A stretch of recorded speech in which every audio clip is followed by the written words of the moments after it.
Thank you, MPP Khalid Rashid. Once again, it's our honor to host you. Without further ado, I'd like to begin our first session of the day. We begin with a Fireside Chat. That's today's opening keynote. Joining us on stage, we have Ray Boisvert, who's the Associate Partner, Security Services for IBM Canada, and Scott Reynolds, Associate Partner, Federal Government of IBM Security. Great. Thank you. Thank you. Thank you. Well, we might as well appreciate this applause at the front end because I don't think we'll get it at the end. So thank you. Well, you might not. Yeah, it's true. Yeah. So Fireside Chat is our intent, and I just a bit of a level setter, I guess, so that you understand, why we have thoughts and opinions. You may not share them at the end, but we certainly want to share them with you. Scott and I have both have crossed paths many times over the years. I spent 33 years in national security, left as the Assistant Director of CISO back in 2012. And more recently, I was the Security Advisor for the province of Ontario, which was the first of its kind at a subnational level to provide national security advice for an economy, which I remember telling the cabinet, going to cabinet meetings in the premier at the time, was, by many measures, Ontario is a G17 economy. Now, in other words, if we were a sovereign state, we would be at G20 conferences. So all that to say, what happens in Ontario really matters around the world. And it also means that whatever we do, whether it's business or it's institutions and organizations, are potentially greatly affected by others who would target the value of the fact that we would be in the top 20 G countries. I've spent most of my career as an operator, as an intelligence information collector across Canada and abroad, in the Middle East and Russia and other places. And I've also sort of been responsible for organizing the offensive part of the business, including digital collection and a number of things. And that's why when I left in 2012 to go and consult was all around helping companies, because I realized when I left that most organizations in Canada were blind to the threat because mostly, and it's a very lovable characteristic, but we're pretty easygoing and we're somewhat unclear as to what others would do because we always see the world through our own eyes, and that's problematic. We would not do harm to others. Why would they possibly want to do harm to us? Which unfortunately is not a healthy approach. Scott, of course, is his background is more IT, but we did cross paths at one point because he became one of the most important people I knew from the discourse and dialogue I've maintained with the national security area. Scott's role has been to basically architect the information data flows, to build it, to secure it, and to ensure that organizations like CISO and others could do what they do, which is really to protect national interests. So with that in mind, and I can feel the heat at the back of my head, it must be just psychosomatic here or something, but we wanted to share some thoughts on what we're doing.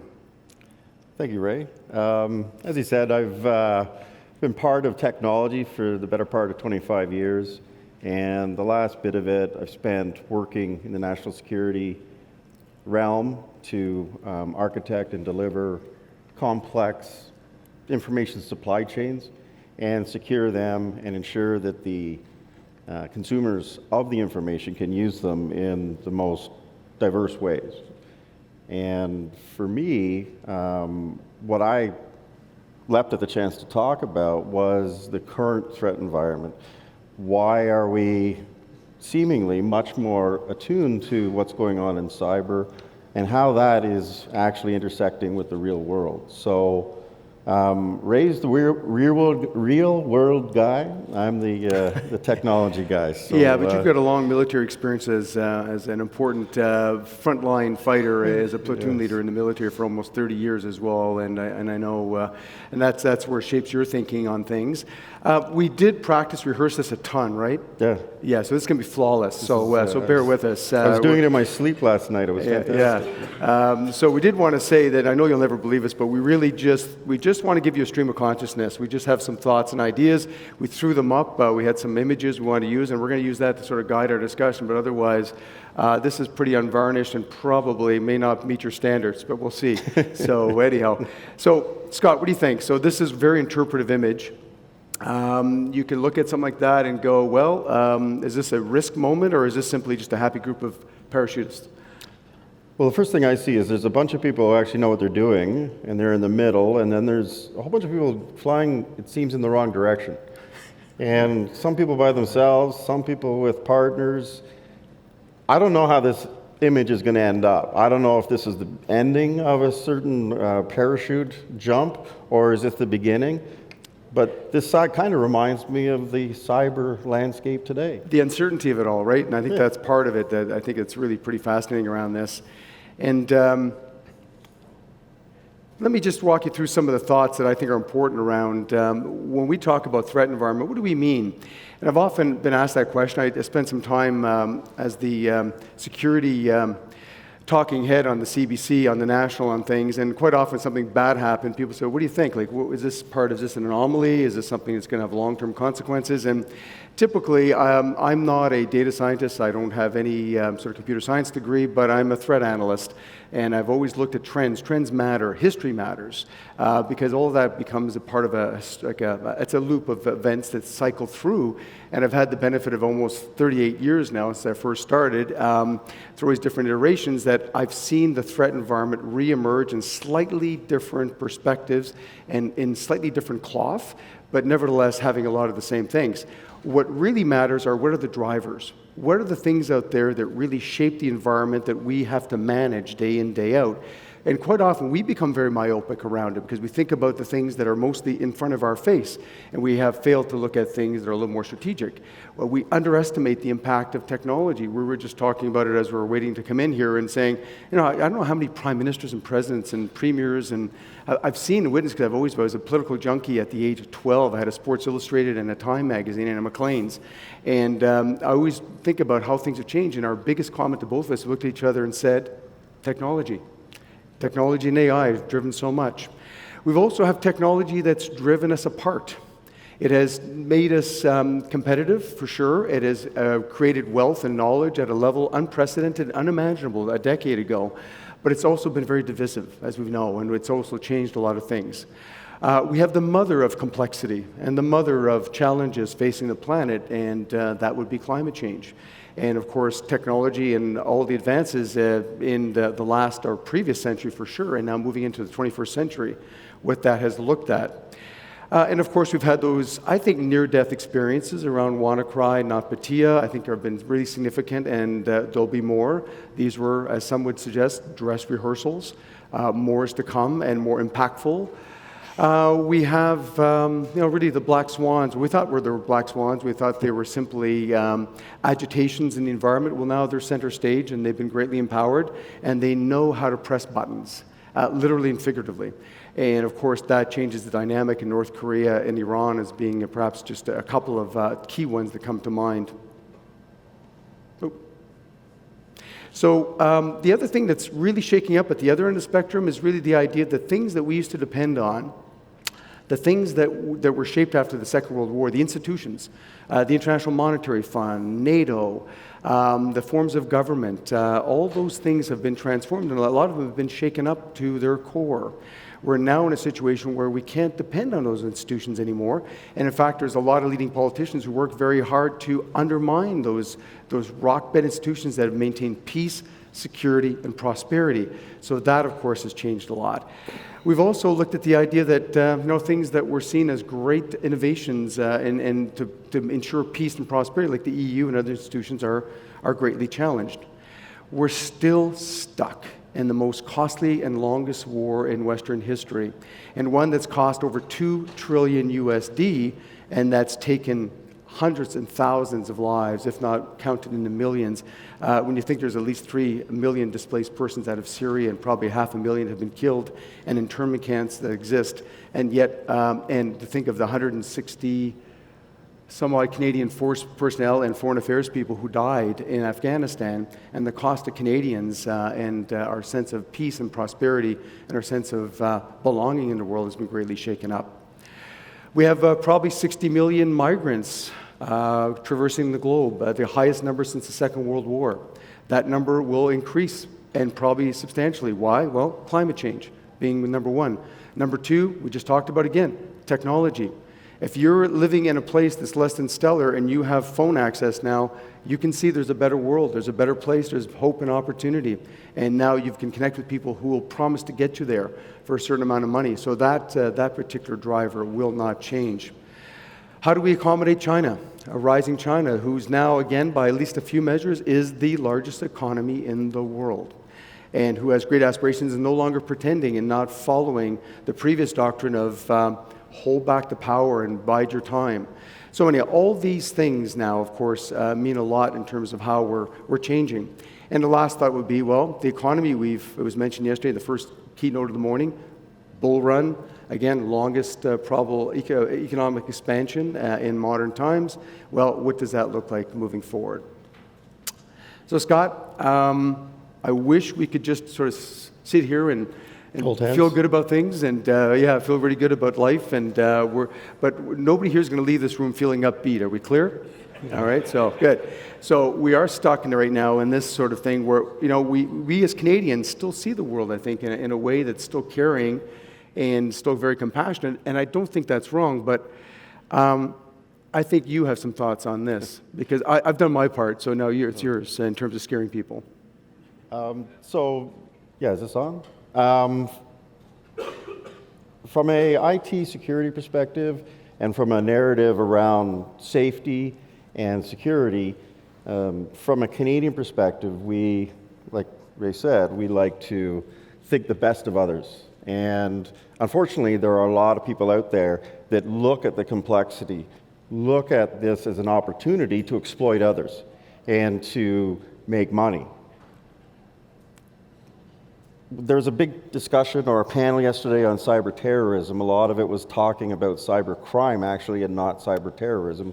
Ray and I have an ongoing debate about what cyber terrorism is, but from a cyber crime perspective, this can affect everybody. And the numbers of people who can actually affect economies are growing because somebody with a computer can do terrible things. And we'll get into some of the details about those terrible things, but for as many good actors there's, if not more, bad actors out there because of the opportunity, because so many people have made a lot of money being bad actors online. And they've been greatly empowered, right, in terms of their skill sets and abilities. And I like to refer to that as the democratization of power. Okay. And it's asymmetrical warfare, too. There's asymmetrical threats. In other words, a very small, should be less powerful entity has disproportionate effect because of technology and can allow them to be able to sort of project that power and do that through a simple internet connection in a basement somewhere in Eastern Europe or Latin America or Asia and have far-reaching ability to conduct remote attacks. Yeah, Thomas Friedman coined the super-empowered individual in I think it was The World is Flat. Yeah. He has so many. I sometimes get them I just confused. read him in the New York Times, but yes, absolutely. So I think that's part of it, and I think that's where it is. We're at this place now where people have an incredible amount of power to disrupt. Well, and I'd love to talk about the good things around the world, but this audience, the CISO audience, you are fundamentally focused on trying to prevent bad actions, bad actors from having an effect on your organizations. So as Canadians, it's hard for us to think about other people. As we keep saying, it's hard, but we have to put ourselves in that mindset. And you have to be honest with yourself. If you can't do it, you have to hire somebody who can. Mm-hmm. Because some people just can't literally bring themselves to accept, there are people that actually want to do us harm. There are, trust me. And if you can't think that way, get somebody who can. Yeah, and it's state and non-state actors. There's right. a whole bunch of motives around this thing. You have some countries like Russia that simply just want to disrupt. Countries, China has been accused as being one of the great nation states that has really risen over the last 20 years through economic espionage, but they're not alone. Other countries have. France, one of our greatest allies, has very publicly been clear. In fact, they just recently re-empowered their national intelligence agency to collect economic intelligence. So it's a hyper-competitive world, and so then you have criminal groups that are able to operate with complete impunity in different areas because they work with the state. And they can work to undermine foreign countries their profit is their driving motivator for sure, but they get national, state level tradecraft. So in other words, they get advanced persistent threats made available to them because they can go after certain entities, undermine Western democracies and Western institutions, and certainly Western business. Thoughts on this? I think this is your current device. I think I have the next version of this. Okay. But ultimately, what we're trying to show here is that technology has come so far, so quickly, that we're no longer talking about the technology that I grew up in. We're talking about technologies that operate using AI, state sponsorship, reinforcing their abilities and their tradecraft. And well, like Ray said, I was in the Army, the Army Reserves, I was in the infantry. And we're taught the three block war, right? You can be peacekeeping one day, you can be doing aid to the civil power the next day, and you can be doing full-on kinetic warfare the next day. And when we went through the briefing, and this is specifically for Afghanistan, the concept of the strategic corporal came up. Has anybody heard of that? Nobody? Nope. So the idea is that you have a corporal, and he has a machine gun, and he can actually change world affairs. All he has to do is open up on the wrong convoy, and that corporal could change the direction of the war. So obviously we kept a good eye on our corporals, and we wanted to make sure that they didn't do the things that would actually affect the policy of Canada within Afghanistan, rules of engagement, etc.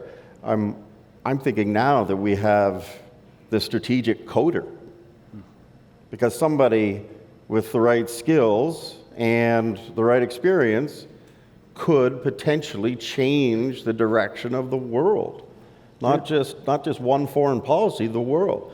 And we'll get into a little bit more about that, but it's a scary proposition that an individual could have this much effect on society and the world. It is the complexity factor, clearly. I mean, we have grown to a point now, and I remember reading a book about 20 years ago when I was working in the Middle East called The Ingenuity Gap. And back then, the ingenuity gap really was, I think at that time, maybe the Boeing 767 as being one of the most complex devices.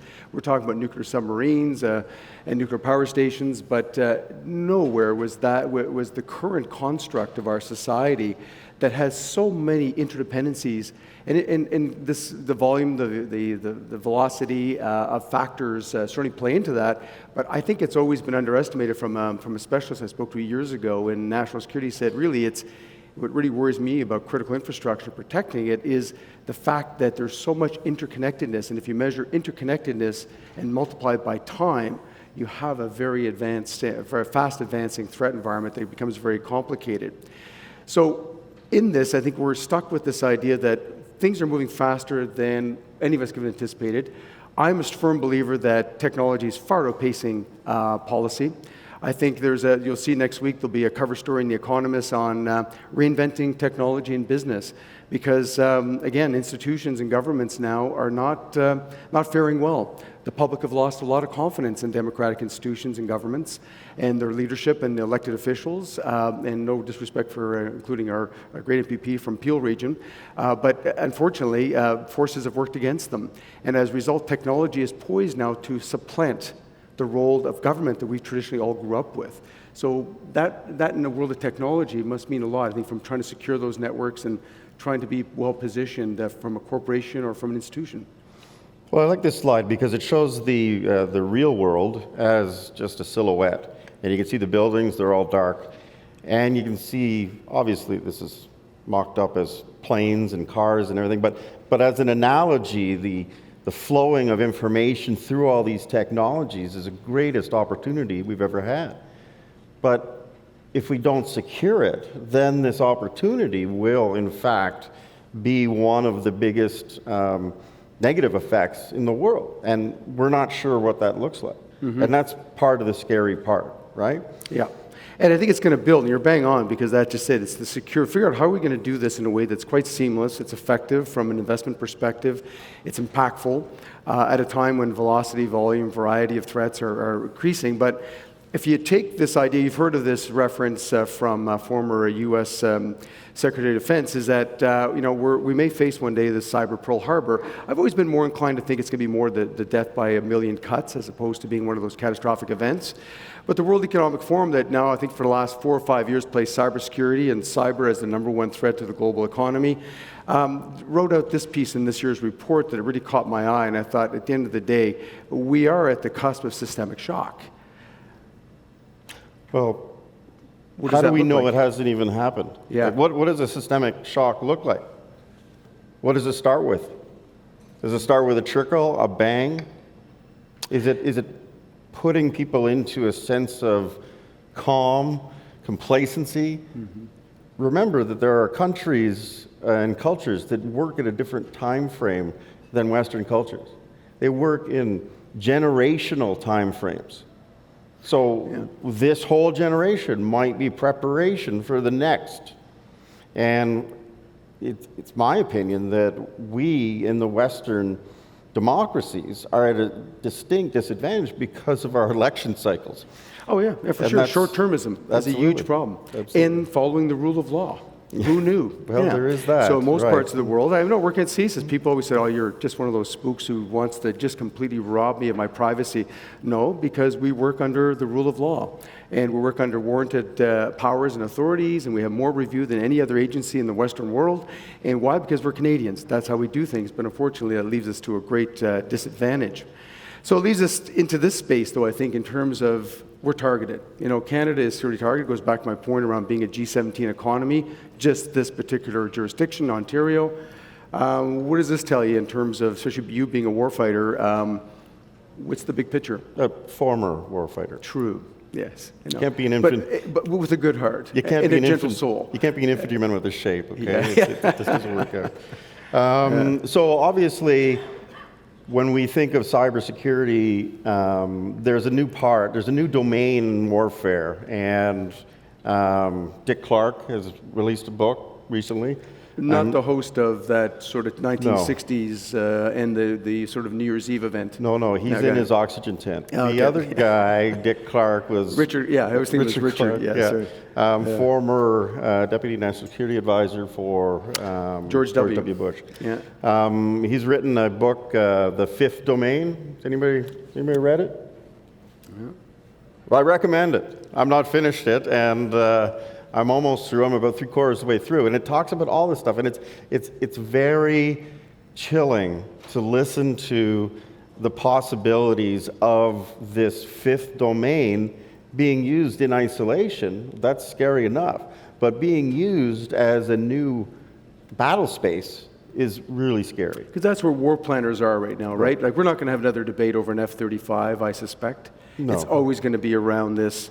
Maybe the fifth domain, too, by the way, just a quick little lesson in history. I'm a history major, which means I'm totally unemployable today, but if I was starting off. But at the end of the day, you had the great sea battles of the 17th, 18th century, you had the great land battles of the 18th and 19th century, and then quickly morphing into air battles around the First World War, certainly industrialized into the Second. And then somehow, because of the 1969 Space Treaty, we managed to avoid that space domain, the fourth domain, at least so far. But I think we're going to come back to that one. Yep. And the fifth domain is really around digital warfare. It's really about targeting things. The head of Cisco said a few years ago that every network on the planet has 100% of networks across the world have malware. In other words, there are recon missions going on constantly. And again, not just state actors, would you agree? Absolutely. And right now they might be in a stage of reconnaissance. They might be in a stage of basically getting all of their forces up to the line from a cyber perspective, all the 0 days that they have discovered.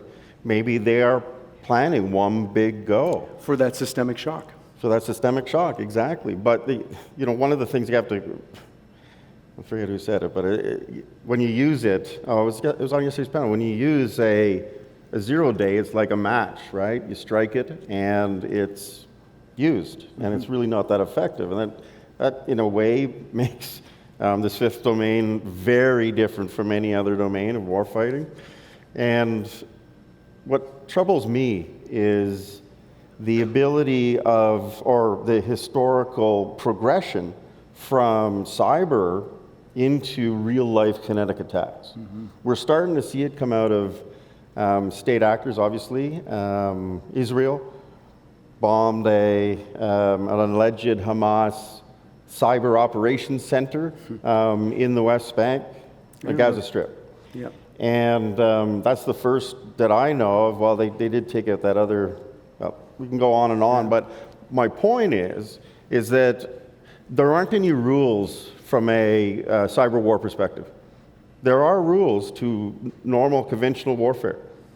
Mutual assured destruction has saved us for the past 50 years because by using those nuclear weapons, they knew that they would be destroyed themselves.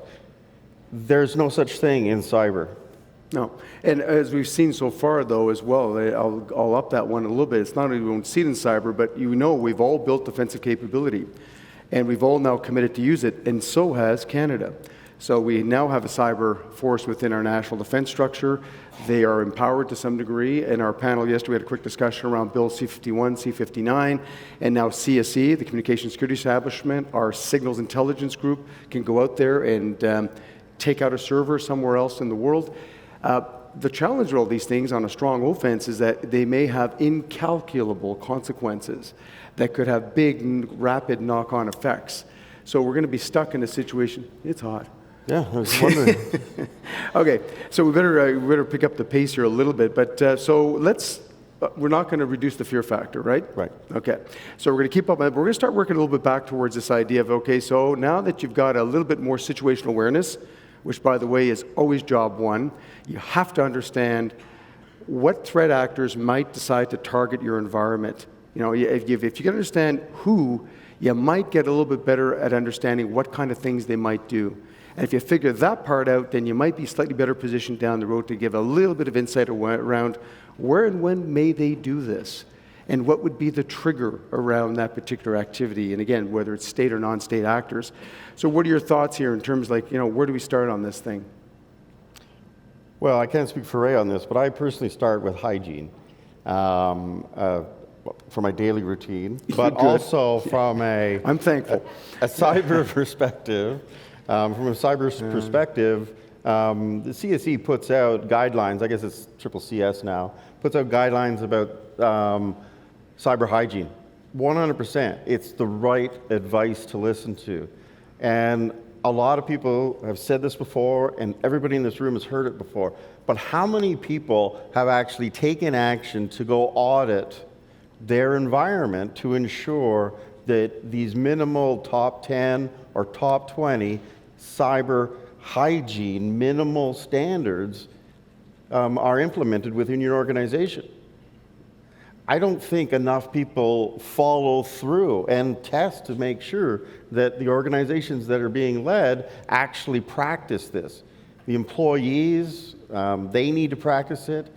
Your family, everybody needs to practice cyber hygiene. And it will literally, I don't know the actual percentage, but I think I've read 85% of cyber attacks could be thwarted if you had simple cyber hygiene as described by CSE. Sorry, I got to take a call. Hang on. Okay. So my point here, and you just made me think of that's why you're grabbing this prop, is it's the blended lives factor. Bring your own device to work.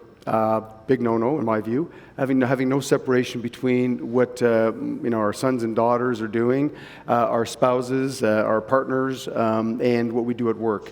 All of this becomes the portal for significant, talk about increasing your threat landscape and creating this opportunity to be able to be easily targeted because we have expectations, right? Some of your clients, or most of your clients have expectations. As we talked about yesterday around CIOs versus CISOs and things. But just again, I want to pick up the pace a little bit here. When I'm looking at this image, I'm thinking, of course, DDoS. You start hitting that 1.4 terabytes per second, the GitHub one. You got to think that that's just going to get worse. And then you think of crypto worms and a number of things. I've like saying this a lot. So what keeps you awake at night? I mean, I've always looked at what's the worst thing that's going to happen to you tomorrow morning. When I worked at CISO at the executive level, what is the worst thing that I can get a call at 2 o'clock in the morning right now? So what's your Well, big anxiety? the worst thing that could happen right now is that we're speaking to pictures that nobody can see. Oh, no, it's still good? Can you see see? those pictures over there? Okay, good. Okay. Because I'm looking back here. Okay, never mind. So from what keeps you up at night? The absolute worst thing in my mind is that state-sponsored cyber tools, hacking tools, get released into the wild, and some anarchist group uses them to hold a nuclear plant or a CDC level 5 hot site hostage. And then they pay You're it. good. You beat me. I really am thinking of the direst things, because that could literally wipe out humanity. My wife's to stop taking me out to dinner parties with friends, so because I usually get very dark, so that's good. No, you're right, and I think that's actually a great example of what sort of things that could befall us. And these are those kind of systemic shock, but even worse, these are global hostage takings in a way, and things that it won't be a single entity. It'll be a number of, probably it could be half or 2/3 of the people in this room are part of that massive event, and of course that becomes extremely difficult. This seems to be, to my view, and you wanted to put this in, so I did. I just want everybody to focus on that first word, or is it a conjunction with the dash? Misconfigured. Misconfigured cloud service. Now, can everybody tell me what that actually implies? Well, it implies that there's a gap. There's a gap of understanding. There's a gap of skills. There's a gap of knowledge. Moving to the cloud is something that takes some planning, something that takes some real rigor and understanding before you actually move. Because obviously we have 2 billion records that have been exposed, and this is multiple incidents. This isn't one single misconfigured cloud server. This is multiple. And we think we're only about 20% of companies have actually made that shift, that we're going to see a great growth in that, and we're seeing multi-cloud and hybrid cloud, or however you want to describe it. So you're going to think, I think the error here is you're right about the education, you're right about the misunderstanding. I think, would you agree that a large part of that misunderstanding is that they think once they go to a cloud service provider that they're going to take care of the security? There is a lot of misconception around that, and I serve the federal government, and there's a lot of misconception in the federal government about that. So I think it's really important, and we can plant the flag here and say, do not go to the cloud unless you have your security figured out. Yeah. And if you can't figure it out, if you don't understand what the journey to the cloud means, you need to talk to Scott. Not just me, there's other people, but from a technology perspective, everybody's going to be moving to the cloud. The cloud is the future. There's no question. Does anybody here disagree? Wouldn't think so. But it's also that complexity around, it's the application security layers. Absolutely. There's a few other things. In fact, why don't we move to one of the things, well, this is maybe a quick pause, because this is something I wanted to talk about, because I really do, I get concerned. I'm a creature of the Cold War. I started as a young intelligence officer during the era of Soviet operations. We were obsessed with moles.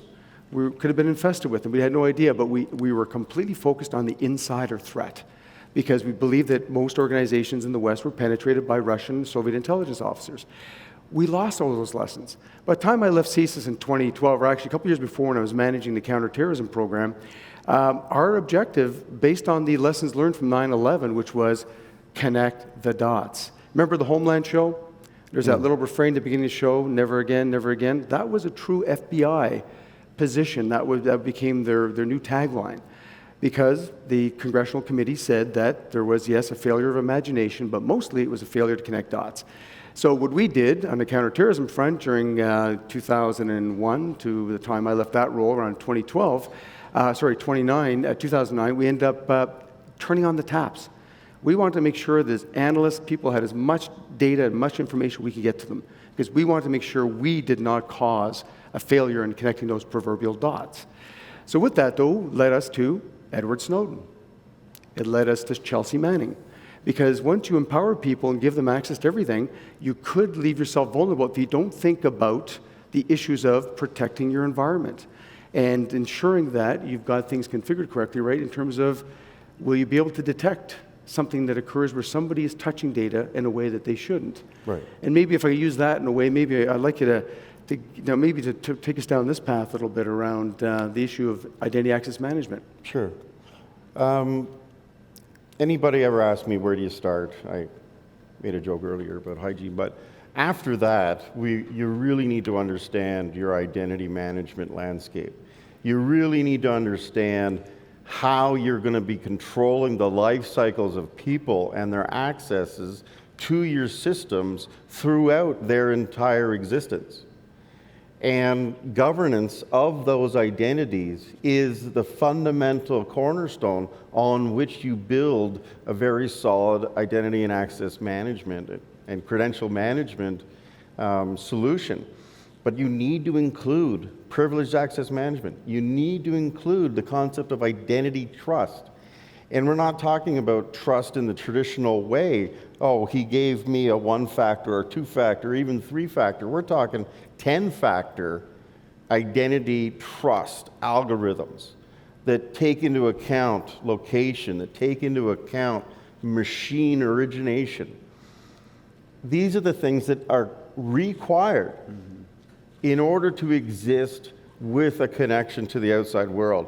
If you want to get totally secure, unplug all of your networking. Oh, but even that, Secure. does an air gap actually still exist? There is there's a chance there. Too. Yeah, There might Stuck be Connect seems to prove that at the end of the day, there is no real air gap otherwise. But we digress. But that's a great fireside chat another day with a single malt.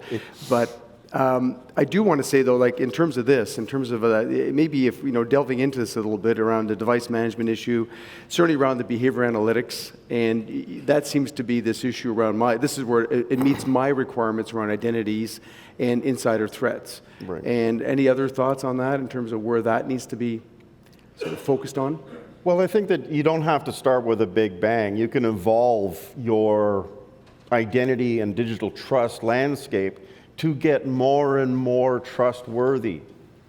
Ultimately, you want to make sure that you're giving the rights to the right account, then that account is tied to the right person, and that person is actually using that account when they're asking for access to a digital asset. Mm-hmm. And really building towards that zero trust environment, I guess, right? In terms of extinguishing, of course, people's access and having a really capable approach to this. And we know as well from our learnings, and IBM gets involved, of course, in a number of studies, and we work with credible sources and try to get the pulse on where we are in terms of resilience building across a number of areas. And this one I end up speaking to publicly in the past because it bothered me so much, where you've got 74% of organizations in Canada who've responded to this particular survey say they don't have any cybersecurity incident response plan or that it's not applied consistently across the organization. 59% don't test that plan. It's appalling, and only 26% reported having some sort of automation that is of any significance into their organizations. You can't deal with what our MPP from Peel Region just said. Khaled mentioned, well, the Ontario Public Service Network manages 50 billion security incidents on its firewall every month. That's within industry standards for a large organization of a large network. So that in itself is something that I think is a place to pause.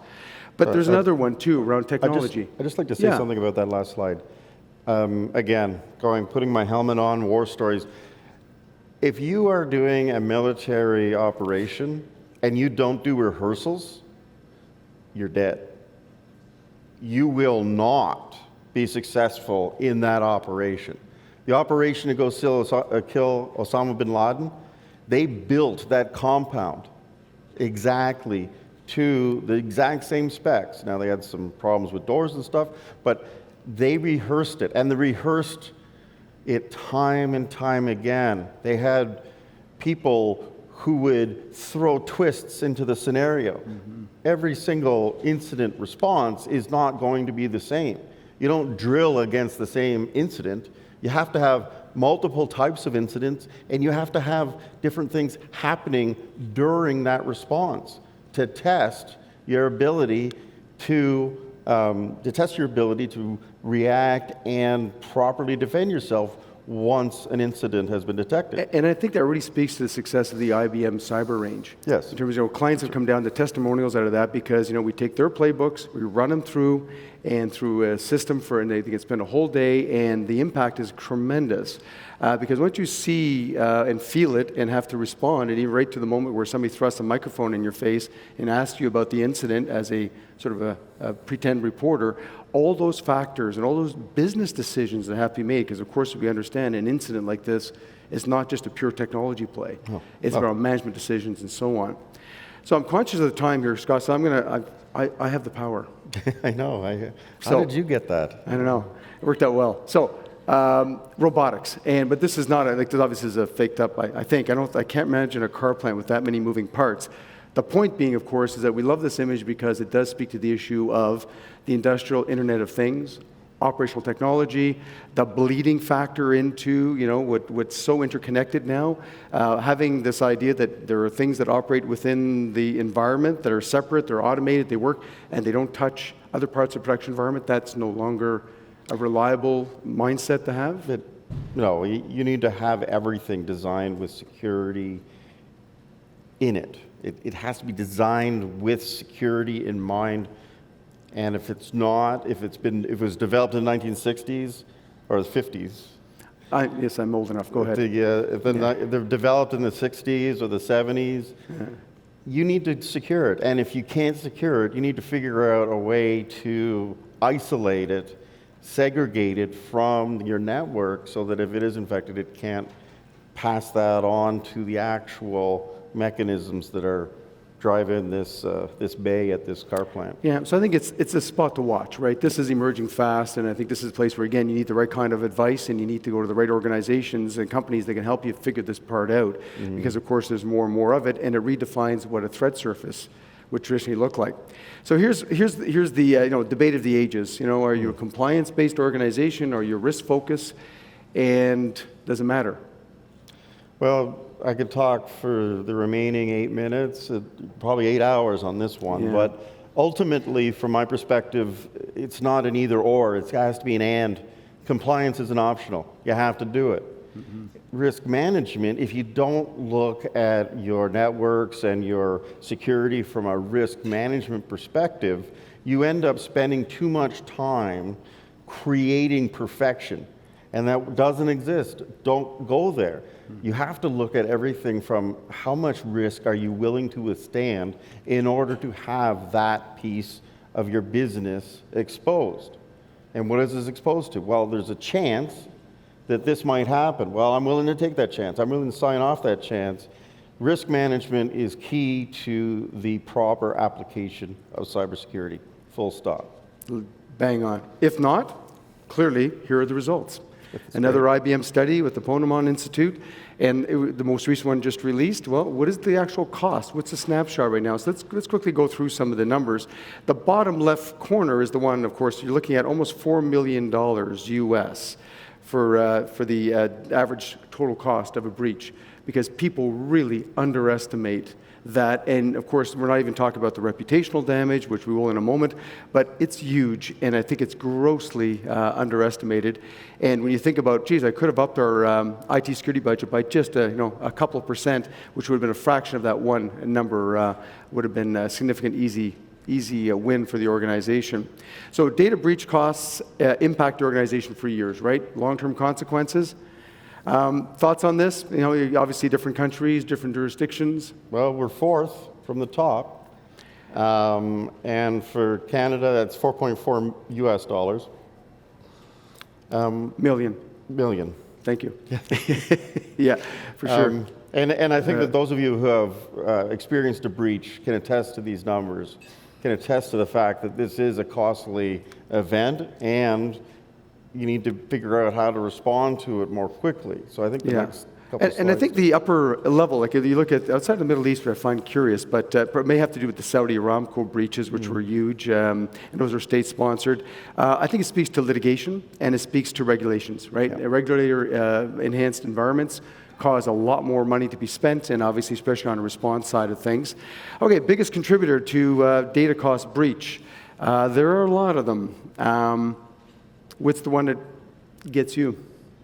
Well, I think it's the post-breach, and I think people don't really take that into consideration, that your budget, your cyber budget needs to include funding for the reaction to a breach. Now, you don't have to fund for 100 breaches, right? If you're investing properly in the rest of your cyber landscape, but you do have to have the abilities and the skills and the knowledge to be able to respond properly and fix your organization once it's been breached. Yeah, and I think the one takeaway for me out of that slide is the pink color. I mean, the lost business.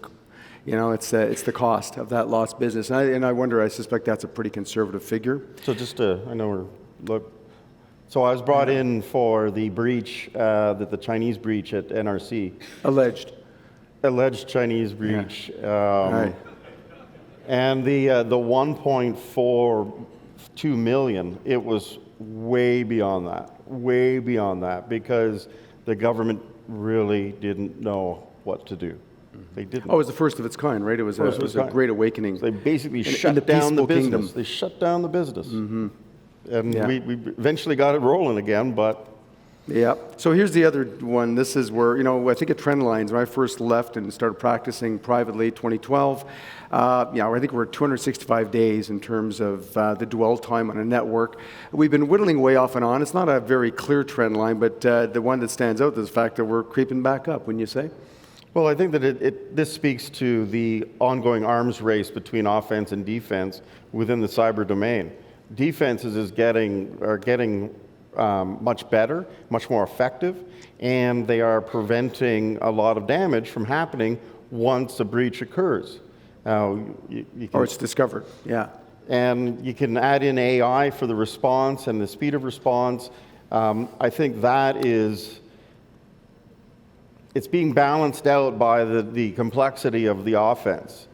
People are not just in there to get into one area. They have recon and created backdoors within your environment if they've been in there for a while. And that is why this fluctuates, is because it's the defense is better, it's defense versus offense. But so is the offense is getting better, and they can hide. That's right. Right? So it's state-level tools that have a big impact. All right, so the odds of experiencing a data breach, I know we always like to think that as Canadians that's going to happen somewhere else in the world. My gosh, we're just operate here out in eastern part of Ontario or central southwest or whatever the case may be, or the north, and yet we recognize there are no boundaries, there are no sanctuaries, there is no safe space anywhere when it comes to cybersecurity. I'm just going to be, if is there any thoughts quickly on that? Because we're down to the last few minutes. Well, let's throw up the click, and basically these are the three things that you would do in order to decrease the cost of a breach. And the pink ones, those are what ends up costing you. The nature of the breach is what costs you the most. And the top pink cloud, or pink box there, extensive cloud migration plus 300,000. This is because people are going to the cloud without understanding the security requirements of being in the cloud. Yeah. It's not because they're going to the cloud. That's fine. Yep. It's because they don't know how to do it securely. And you need to talk to experts to get that done. So then lessons learned, I guess, as we finish up in the last couple of minutes, clearly innovation will save us all. And it's, I remember when I ran that counterterrorism program, and my favorite colleague at MI5 who did the same role, although his environment was mind-blowingly more difficult, they'd have 200 target sets at any given time under active surveillance and thwarting plots left and right, especially around 2008, 2011. And his quote to me, and it always resonates because I think it's so applicable to the cyber security environment, is that, quote, we at MI5, we are at our very best when we are in a constant state of discomfort. In other words, complacency will never happen in this organization, and I think that's probably a great motto to live by in terms of CISOs, and I guess the agility and moving on certain things. And what about the benefits of AI, automation? Well, automation is one of the pillars you should be building your responsiveness, or the response to or detecting as well, right? Automation can eliminate the wheat from the chaff, and automation can react to a certain level by itself without human actors having to push buttons or make decisions, and you leave all of that stuff that doesn't need human decision making, doesn't need the gray matter, leave that to the computers, leave that to the AI. Yeah, it's raising the value It's chain. evolving. Yeah. Right. Move up the value chain, push your people up into the value chain, and get the other parts of the cyber cycle taken care of by AI or orchestration. Yeah, for sure. And so it's really around this thought. I guess these last sort of images remind us of it is about the people. It is, we can't forget this is not a technology issue only. It's a big part of it, but it'll be a human being somewhere along the way that'll be that element that'll trigger a fall. Having that sort of long view of the world and seeing your environment and seeing how it's changing and how that ripple effect may affect your organization, and trying to find some way to secure things. Encryption, obviously, is a factor we need to be very mindful of. There are a number of things around the business continuity planning. Let me just, because we're really down to the last few seconds here, I did want to sort of say something around this idea of orchestration. Thoughts on that? Like, what do we hear the word orchestration a lot. What do we mean by that? Well, orchestration is basically creating a process to manage other processes. So within the cyber event, there are a number of processes that need to take place, whether that's isolating a server or quarantining an email, pulling out the attachments, decompiling the attachments, et cetera, all of those are processes that need to be coordinated in order to make sure that everything is done as planned for that type of attack. So to me, it's all about orchestration. And sometimes you're orchestrating individual steps, but ultimately you want an entire process managed by an orchestrator and doing as much of the automation as possible within the orchestrated processes. Yeah, and you need some good consulting advice, I think, around the idea of how do you create the ultimate orchestrated environment, one that's highly automated. Of course, we at IBM push that a lot because we see the automation as being that key to success. So I guess just to wrap up, I think we're definitely out of time, and I know you've been very patient with us because we're just kind of, giving us, again, as our stream of consciousness. It's showing this big, big shepherd's hook. Yeah, it's threatening us. It's weird. Yeah. Okay. So anyhow, come and see us. We'll be back. We'll be here all day, and we'll be back at our IBM booth. And we'd love to see you and love to have a conversation. And please come and join us. And also tell us what you think. Right? We love to. We have a small, quick survey if you got a couple of minutes, and that would really help us better understand how we can help you. And we have some great friendly colleagues. And Scott and I are feeling a little better and feeling a little more woken up at this point. So, and I hope you are as well. And thank you very much for your time and patience, and enjoy the rest of your conference. Yes, thank you. Thank you. Well, partner, that was good. Good chat.